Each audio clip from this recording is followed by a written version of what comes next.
The widow fight. The widow fight, what can I tell about this? The widow fight felt like a pure pattern, not too tough to predict, but never too easy either.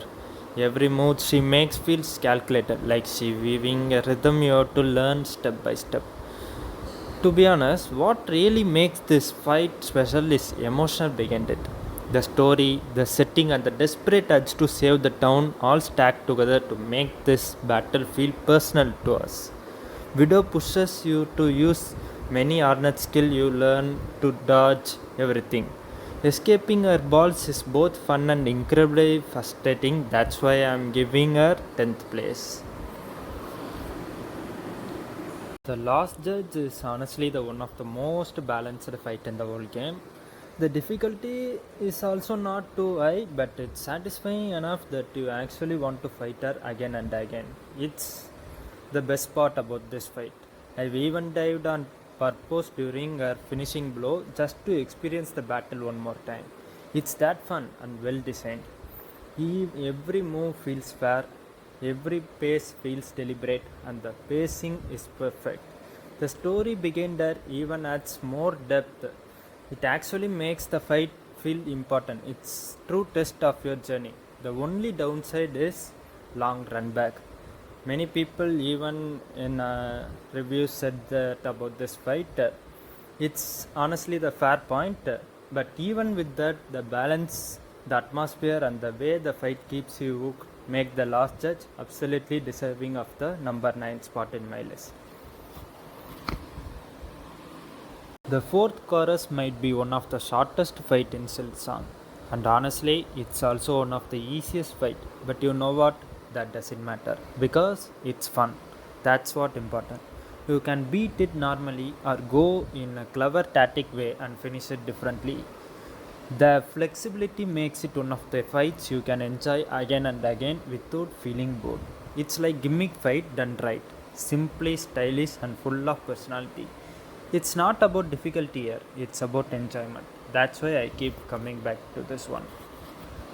Grandmother Silk might be easy, but what made this fight unforgettable for me was how much freedom it gave me to experiment with my builds. She's got HP, which means you can really test different setups, charms, and strategies without worrying about fight ending too quickly. Every run felt like a little lab section, switching skills, trying new approaches, learning what works best. The experimentation made her fight stand out from the rest. It's not the hardest, but it's one of the most memorable fight for me. The phantom fight feels like a dance, but most importantly, it's rewarding. This is one of the few fights in Silksong that actually gives you something real for your effort, and that reward makes it stand out. Most bosses just frustrate or punish you, but Phantom gives you the rush of satisfaction every time you win. The patterns are fun to learn, that's how the feels musical, and the moment when you finally master it, it's pure joy. It's easily one of the most rewarding and best designed fights in the entire game. All three lace fights are incredible. She's elegant, fast, and her moves are easy to read but hard to dodge. Once you start recognizing her patterns, it turns into a graceful dance where timing is everything. But at the same time, the true boss fight version of Lace can be frustrating. The visuals, the chores sometimes make it hard to even see what's happening. That's her biggest strength and weakness. Still, despite the chores, Lace fights always feels beautiful. Cogwork dancers. Man, this one it's odd. Everyone knows about this fight. The story is pure peak. It's sad, emotional, and at the same time, it's amazing battle.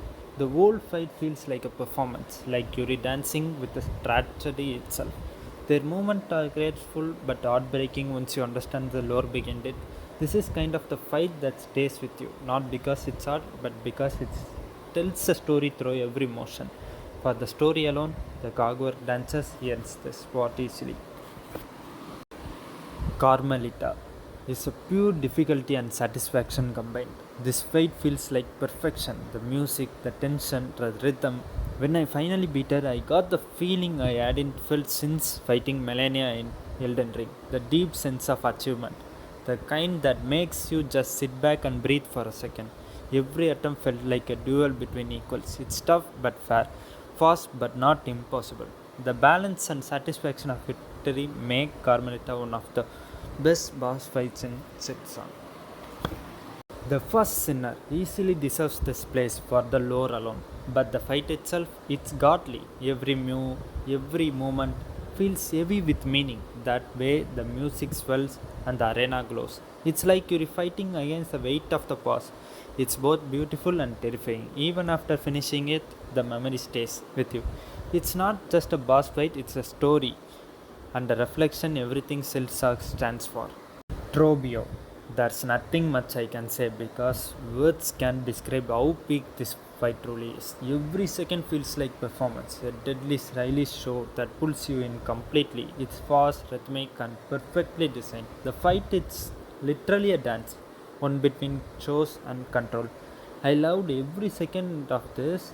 Trobio represents what makes Silksong special: creativity, energy, and the emotion all blended into one unforgettable battle. It's pure cinema, that's it. Big gameplay, big storytelling.